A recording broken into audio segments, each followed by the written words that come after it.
दोस्तों नमस्कार। दोस्तों, नरेंद्र मोदी का जादू क्या उतर रहा है। देश के प्रधानमंत्री हैं।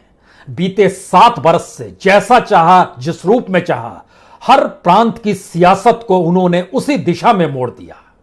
जिसने इनकार किया, जिसने सवाल उठाए, जिसने ना नुकुर की, उसके दरवाजे पर कभी सीबीआई थी, कभी ईडी थी और कभी पैसों की पोटली भी पहुंची है।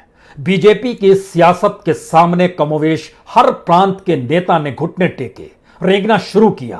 दागदार दामन को बचाने के लिए बीजेपी के साथ खड़ा होना ही उचित समझा। लेकिन बंगाल चुनाव परिणाम के बाद क्या स्थितियां पलट रही है और एक ऐसी स्थिति पैदा हो रही है जिसमें अब सीबीआई का डर नहीं, ईडी का डर नहीं। चुनाव जीतने को लेकर जनता अगर साथ आपके खड़ी है तो फिर आपको पैसे कौन लुटा रहा है, क्यों लुटा रहा है और किस तरीके से समूची कैबिनेट अगर मैदान में भी उतर जाए दिल्ली के जरिए तो भी उसका कोई असर नहीं होता है। पश्चिम बंगाल का कुछ ऐसा संदेश पहली बार इस देश की सियासत के भीतर निकला है। उसकी लहरों को पढ़ना अब सीखना होगा, क्योंकि मुकुल राय की वापसी तृणमूल कांग्रेस के भीतर सिर्फ एक नेता की वापसी नहीं है। हर कोई जानता है कि मुकुल राय ममता बनर्जी के साथ तब से खड़े थे जब तृणमूल कांग्रेस बनी थी। और यह भी हर किसी को याद होगा 2011 में जब ममता बनर्जी पहली बार वामपंथियों को परास्त कर चुनाव जीत कर आई और राज्य की मुख्यमंत्री बनने जा रही थी तो उनके दरवाजे पर और कोई नहीं, कॉपी पेंसिल लेकर मुकुल राय ही 2011 में खड़े मिलते थे। किसे मिलना है, किसे मिलने नहीं देना है, मीडिया तक के सामने मुकुल राय सामने रहते थे। जिसे चाहते थे अंदर भेजते थे, जिसे चाहते थे अंदर नहीं भेजते थे। वह शख्स 2017 में बीजेपी के साथ खड़ा हो गया। 2018 में रणनीति बनाई, पंचायत चुनाव में बीजेपी को सफलता मिली। उस रणनीति को कुछ और विस्तार दिया तो 18 सीट लोकसभा में 2019 में वह जीत गई। लेकिन सवाल फिर यही नहीं है कि क्या वाकई राजनीति के धुरंधर मुकुल राय की वापसी ममता बनर्जी की भी मजबूरी थी या जरूरत थी। अंदाज बदल गया है, तरीके बदल गए हैं, या फिर तरीके जो दिल्ली ने बीते 7 वर्ष में अपनाए अब ममता बनर्जी उसके हर परिभाषा और उसके हर ककहरे को समझ गई है। तो आइए जरा आज इन लहरों को पढ़ा जाए, क्योंकि सियासी लहरों को अगर जान जाइएगा तो आने वाले वक्त में आप चौंकिएगा नहीं। यह एक ऐसी स्थिति बन रही है जिसमें पश्चिम बंगाल के भीतर ममता बनर्जी के तौर तरीके बिल्कुल वही है जो एक वक्त नरेंद्र मोदी के थे, एक वक्त अमित शाह के थे। याद कीजिए, मीडिया कोई सवाल करता था तो अमित शाह कहते थे, अरे आप तो फला पार्टी से जुड़े हुए हैं, आप चुनाव लड़ लीजिए, लेकिन सवाल नहीं कीजिए और हम जवाब नहीं देंगे। इस स्थिति से ठीक दूसरी तरफ आज ममता बनर्जी जब प्रेस कॉन्फ्रेंस करने पहुंची तो जो सवाल तीखे थे, जो सवाल सीधे थे, उसमें जवाब यही था, आप बीजेपी के मीडिया हैं, उनके साथ खड़े हैं, जवाब नहीं दिया जाएगा। ऐसा क्या हो गया है कि ममता बनर्जी अब समझ चुकी है कि भारत की राजनीति में नरेंद्र मोदी को परास्त करने के लिए उससे कहीं ज्यादा तीखे तेवर को अपनाना होगा। शायद इसीलिए चाहे वह चुनाव आयोग हो, चाहे वह पश्चिम बंगाल के गवर्नर धनखड़ का मामला हो, चाहे वह चीफ सेक्रेटरी को तबादला और चीफ सेक्रेटरी को अपने सलाहकार बनाने की स्थितियां हो, चाहे मुकुल राय की वापसी के वक्त एक प्रेस कॉन्फ्रेंस हो, हर दृष्टि से जरा देखना शुरू कीजिए सीधे निशाना दिल्ली पर। निशाना निगाहों के साथ साथ दिल को भेदता हुआ नाम और किसी का नहीं, नरेंद्र मोदी का। यह एक ऐसी परिस्थिति है जो चाहे अनचाहे बंगाल की राजनीति और बंगाल के भीतर ममता बनर्जी के तौर तरीके को नरेंद्र मोदी के सामने खड़ा कर रही है।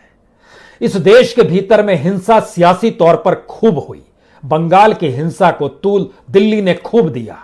लेकिन इस देश के भीतर में जब कुछ कानून का राज खत्म हो रहा था, भीड़ तंत्र नंगा नाच करते हुए नजर आ रहा था, तब इस देश में कानून का जिक्र किसी ने नहीं किया, क्योंकि उस वक्त सत्ता दिल्ली की चलती थी, बोली दिल्ली की चलती थी। और ध्यान दीजिए, एक के बाद एक राज्य अगर जीतती चली गई बीजेपी तो उसके पीछे किसी का जादू या किसी का चाणक्य नीति का होना, इसे ही तमगा दिया गया। लेकिन पश्चिम बंगाल में वो ढह गया और मुकुल राय और उनके बेटे की वापसी ने जिन रास्तों को खोला है वो पश्चिम बंगाल की सियासत से आगे की परिभाषाएं हैं। इस देश के भीतर का पाठ इस देश के प्रधानमंत्री नरेंद्र मोदी अमित शाह के जरिए एकमात्र यही रहा, हमारे साथ आ जाओ या फिर हमारे खिलाफ खड़े नजर आओगे। ममता बनर्जी भी कुछ यही पाठ पश्चिम बंगाल में दे रही है, या तो हमारे साथ या फिर तुम नरेंद्र मोदी के साथ हो, दिल्ली के साथ हो, बीजेपी के साथ हो, और हम तो निशाने पर तुम्हें लेंगे ही। यानी सियासत के सामने एक ऐसी सियासत खड़ी है जिसके भीतर लहरों को गिनते समय आप अंतर बहुत नहीं भांप पाएंगे। इसीलिए शायद एक दो नहीं 36 से ज्यादा विधायक और एमपी की वापसी टीएमसी में हो सकती है क्या? और अगर नहीं हो सकती है तो फिर उसे रोकेगा कौन? रोकेगी ममता बनर्जी ही, लाएगी ममता बनर्जी ही। पश्चिम बंगाल के भीतर सियासत का मतलब यह होता है जिसके पास सत्ता है उसी के चलेगी, विपक्ष की कोई हैसियत नहीं। यानी 3 सीट वाली बीजेपी हो या फिर 75 पार सीट वाली वही बीजेपी हो, दोनों वक्त की हैसियत में बीजेपी में कोई अंतर आपको पश्चिम बंगाल की सियासत में दिखाई नहीं देगा।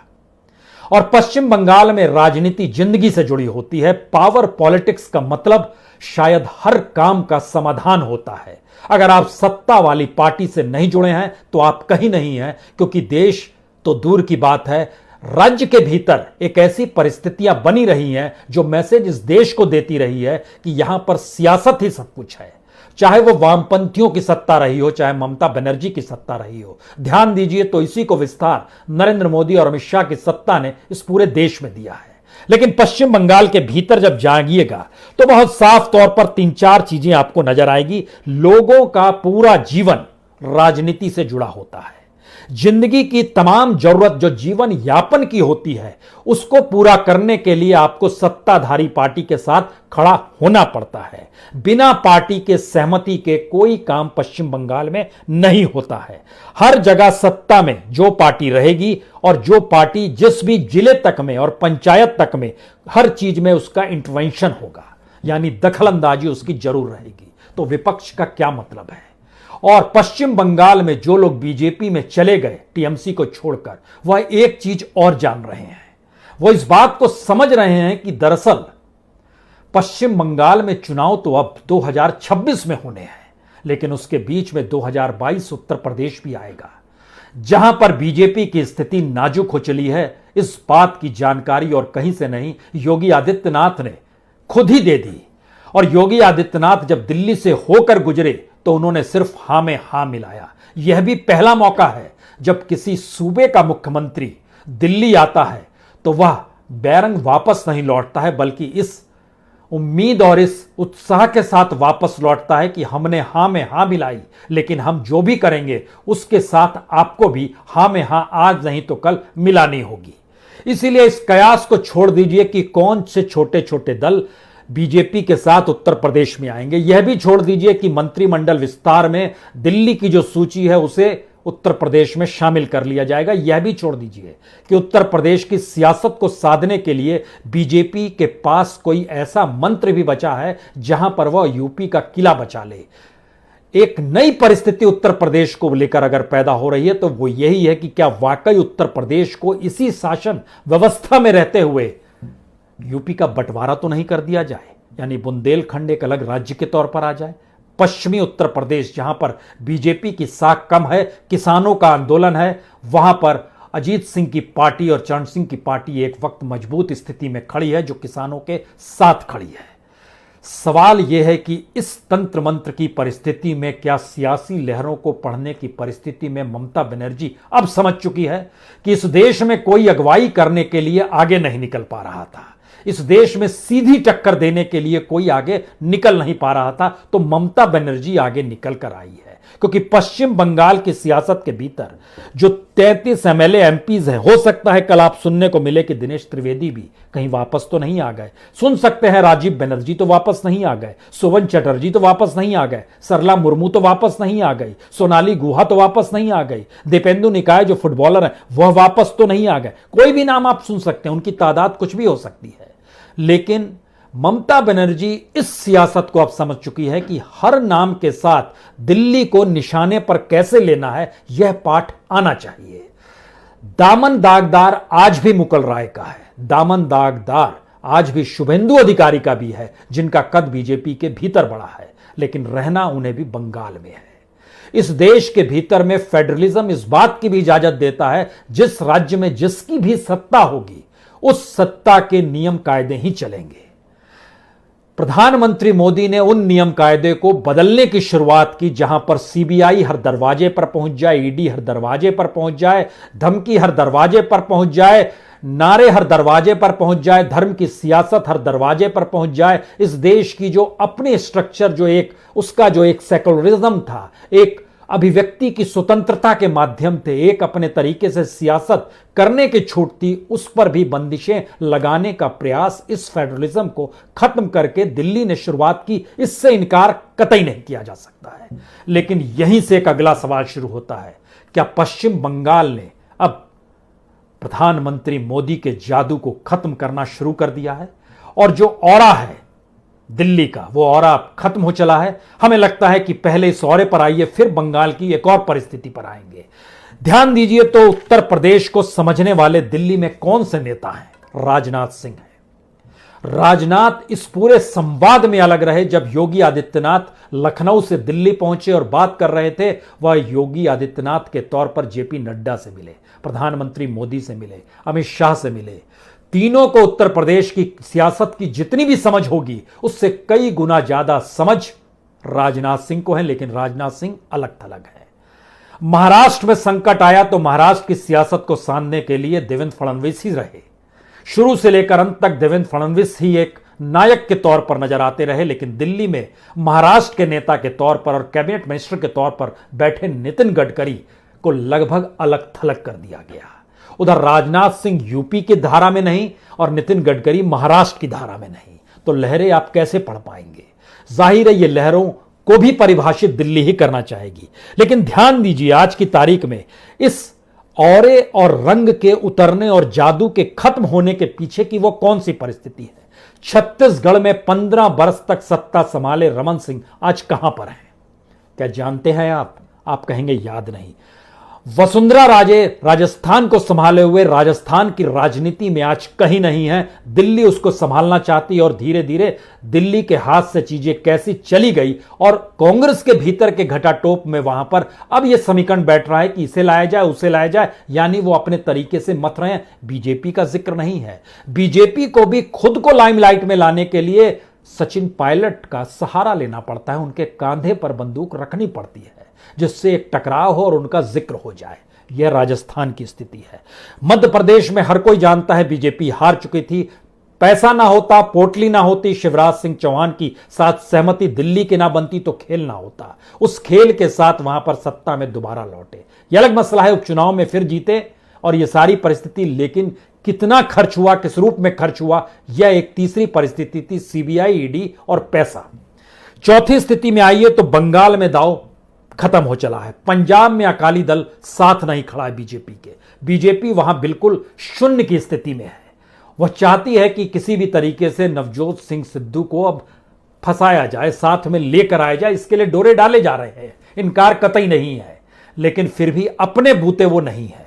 इस देश की सियासत में संभाले हुए झारखंड में बीजेपी नहीं है। इस देश को संभाले हुए तेलंगाना, आंध्र प्रदेश, तमिलनाडु, केरल, इन जगहों तो बीजेपी है ही नहीं। महाराष्ट्र में भी कल तक शिवसेना हुआ करती थी, आज की तारीख में वहां पर बीजेपी कैसे टिक पाएगी? जिस बात का जिक्र है, गडकरी दरकिनार है, दिल्ली में चेहरा भी नहीं है, दिल्ली में कैबिनेट मिनिस्टर होकर भी नहीं है। और इस राजनीति में जब आप बिहार पहुंचते हैं तो नीतीश कुमार के चेहरे के बगैर एक जिक्र बार बार होता था, सुशील मोदी का चेहरा। सुशील मोदी को दिल्ली बुला लिया गया और आज की तारीख में वह सिर्फ जीएसटी पर लेख लिखा करते हैं। इस देश की इकोनॉमी को समझाना चाहते हैं, उस इकोनॉमी को जिस इकोनॉमी का पार्ट इस देश की सियासत और सत्ता भी ना समझ पाई। और इकोनॉमिस्टों के बगैर राजनीति के जरिए इकोनॉमिक्स को संभाले हुए मोदी सत्ता को अब अखबारों में लिखकर सुशील मोदी समझाते हैं, तो कहां बची बीजेपी बिहार में? यह भी सवाल है। यानी राज्यों की फहरिस्त में देखिएगा तो बचता है आपके सामने उत्तराखंड, हिमाचल प्रदेश और एक राज्य और हरियाणा का जिक्र भी यहां जरूरी है। हरियाणा में भी अपने बूते खट्टर नहीं है और खट्टर अपनी तौर पर राज्य में चुनाव जिता दे यह भी इम्पॉसिबल है। वह अपनी कॉन्स्टिट्यूंसी जीत जाए, यही बहुत बड़ी बात है। तो जब देश को आप पलटना शुरू कीजिएगा, और ध्यान दीजिए असम का जिक्र भी यहां जरूरी है। असम में भी मुख्यमंत्री हेमंत बिस्वाल जो हैं वो कांग्रेस से आए हुए हैं, ब्राह्मण नेता के तौर पर उनकी पहचान और ब्राह्मणों से दूर बीजेपी और ओबीसी की सियासत करते नरेंद्र मोदी रहे हैं। इसी शायद परिस्थितियों को समझते हुए अब इस देश की राजनीति के भीतर में बंगाल को आप खड़ा कर दीजिए। बंगाल में टीएमसी के जरिए मुकुल राय जाहिर है राष्ट्रीय राजनीति को साधने के लिए निकलेंगे और उनके साथ यशवंत सिन्हा खड़े होंगे। यशवंत सिन्हा अटल बिहारी वाजपेयी के कैबिनेट के महारथी, वह जब साथ खड़े होंगे। और यशवंत सिन्हा कहते हैं ब्लू आई बॉय थे, वो चंद्रशेखर के नौकरशाही छोड़कर उनके साथ सियासत साधने निकले थे, लेकिन फिर अब वो टीएमसी में है। जिक्र बीजेपी के करने की जरूरत नहीं है। सवाल यह है कि जिस जादू ने इस देश के भीतर में प्रांत दर प्रांत चुनाव जिताए, भाषण दर भाषण ने चुनाव जिताए, अब नई परिस्थिति आ गई कि पश्चिम बंगाल में सब कुछ झोंक दिया इस देश के प्रधानमंत्री ने, इस देश के गृह मंत्री ने, इस देश की कैबिनेट ने, राज्यों के मुख्यमंत्री ने। फिर भी अगर हार मिली तो जादू उतर रहा है, लेकिन जादू उतरने से काम नहीं चलेगा। उसके काउंटर में इस देश को कोई नेता चाहिए। तो क्या ममता बनर्जी ने अब उसी धागे के सिरे को पकड़ा है जिस सिरे को पकड़कर नरेंद्र मोदी इस देश में 2014 के बाद छा गए थे? और उसी सिरे को याद कीजिएगा तो एक क्षण और याद कीजिए, यह भी मौका आने वाला है। इतिहास दोहराता है अपने आप को। 2013 की 15 अगस्त की तारीख को याद कीजिए। मनमोहन सिंह लाल किले से भाषण दे रहे थे और उसके ठीक भाषण खत्म होते ही उस वक्त भुज में व्यवस्था की गई थी, लकड़ी और काठ का लाल किला बनाया गया था मंच के पीछे, जिसके आगे खड़े होकर उस वक्त गुजरात के मुख्यमंत्री नरेंद्र मोदी इस अंदाज में भाषण दे रहे थे जैसे अगर वो प्रधानमंत्री होते तो क्या कुछ कर देते, और 1 वर्ष के बाद वो प्रधानमंत्री हो गए। तो क्या आने वाले वक्त में आपको पश्चिम बंगाल में भी लाल किले की वही स्थिति नजर आएगी और इधर लाल किले से प्रधानमंत्री मोदी का भाषण खत्म होगा और उधर ममता बनर्जी का भाषण शुरू हो जाएगा? यह स्थिति आ सकती है। अगर यह स्थिति ममता बनर्जी के नहीं जाए जरिए तो किसी और के जरिए आ सकती है। यानी इतनी तीक्ष्ण लड़ाई है। लेकिन इसके भीतर के कुछ और पेंच को समझिए, क्योंकि पश्चिम बंगाल के भीतर राज्यपाल की भूमिका इस दौर में सबसे बड़ी हो गई। कहते हैं राज्यपाल को राजभवन के दायरे से आगे नहीं निकलना चाहिए, वो कम से कम एक लक्ष्मण रेखा है। लेकिन ध्यान दीजिए, राज्यपाल धनखड़ ना सिर्फ भाषण देते नजर आए, शपथ ग्रहण में भी बोलते नजर आए, मीडिया के तमाम जो भी सभा सम्मेलन होते हैं उसमें वो बोलते नजर आए और लगातार आए। और उत्तर प्रदेश चुनाव जब हो रहे थे पश्चिम बंगाल के भीतर में, तो राजभवन एक लिहाज से बीजेपी के नेताओं का ग्राउंड जीरो भी बन गया था। यहां से एक आखिरी बात शुरू होती है। जब नरेंद्र मोदी का जादू उतर रहा है, जब ऑरा खत्म हो रहा है, तो ऐसे में परीक्षा की सबसे बड़ी घड़ी उत्तर प्रदेश ही है, क्योंकि आप पंजाब में कहीं टिकते नहीं हैं ही नहीं। और उत्तर प्रदेश की वह सियासत को अगर नहीं थाम पाए तो फिर मुश्किल हो जाएगी। इसीलिए जो आखिरी हथियार है उत्तर प्रदेश का, वह इसी आधार पर टिका हुआ है, क्या वाकई अगर उत्तर प्रदेश की जनता खड़ी हो गई और जिन सवालों से वो बीते 5 वर्ष से जूझ रही है, वहां की हालात से लेकर, वहां की बेरोजगारी से लेकर, वहां के इंडस्ट्री ना होने की वजह से, और वहां के अब सामाजिक और सांस्कृतिक तौर तरीकों को लेकर, जो खास तौर से इस कोरोना काल में शवों को लेकर नजर आया, इन परिस्थितियों में सामाजिक और सांस्कृतिक संगठन चलाने वाले आरएसएस के भीतर की भी जो चूल्हे हैं वो हिलने लगी है। उसे भी समझ में आ रहा है कि उत्तर प्रदेश अगर गंवा दिया तो मुश्किल हो जाएगी, लेकिन यह भी समझ रही है कि उनके सामने कोई विकल्प नहीं है योगी आदित्यनाथ का। और योगी आदित्यनाथ का जो विकल्प हो सकते हैं, नरेंद्र मोदी उसे आगे बढ़ने नहीं देंगे। वो नाम राजनाथ सिंह का है। यानी आपसी उलझन में ठीक उसी तरीके से बीजेपी आकर उत्तर प्रदेश में फंसी है, जिसको लेकर 2014 से लेकर 2019 तक इस देश का पूरा विपक्ष यह सोच सोच कर फंसा रहा कि कम से कम वो अपने छत्रप स्थिति को तो बचा ले। हर कोई अलग थलग, कोई एक साथ आने को तैयार नहीं। किसी ने नहीं सोचा कि इस सत्ता के काउंटर में कैसे खड़ा हुआ जाए, और बीजेपी को साधने के लिए उनके पास कोई नेता नहीं था जो ईमानदार हो, जिसके ऊपर किसी के दामन पर कोई दाग ना लगा हो, जिसकी सियासत हवाई चप्पल में चलती हो, जो सूती साड़ी पहनती हो या सूती कपड़े के आसरे चलती हो और उसके पास कोई संपत्ति ना हो।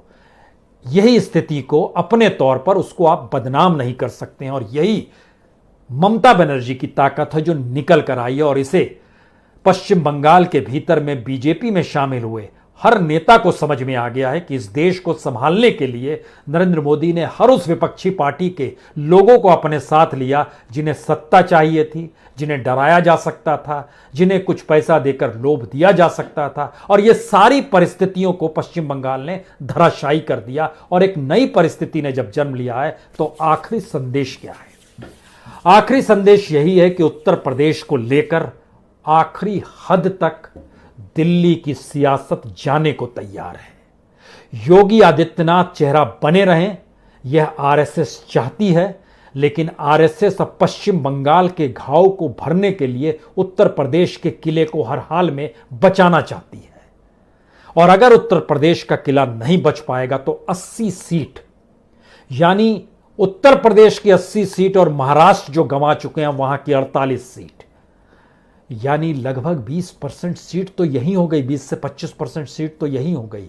और जब राज्यों को आप जोड़ना शुरू करेंगे तो उनकी स्थिति में जब आएंगे तो आपके जहन में आएगा 300 सीट पर आज की तारीख में बीजेपी कहीं नहीं है। बीजेपी कहीं नहीं है, वो इसलिए खामोशी है बीजेपी के भीतर क्योंकि नरेंद्र मोदी हैं, उनका जादू है, वो पाइट पाइपर है।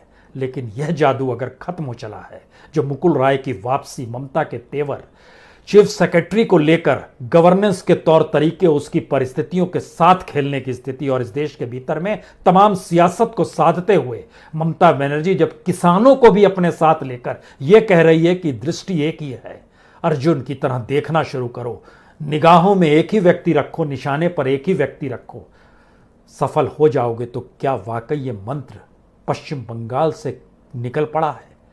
यह सोचने की बात है क्योंकि भारत की राजनीति में एक औरे की उम्र खत्म हो चली है। एक दूसरे औरे का इंतजार यह देश कर रहा है।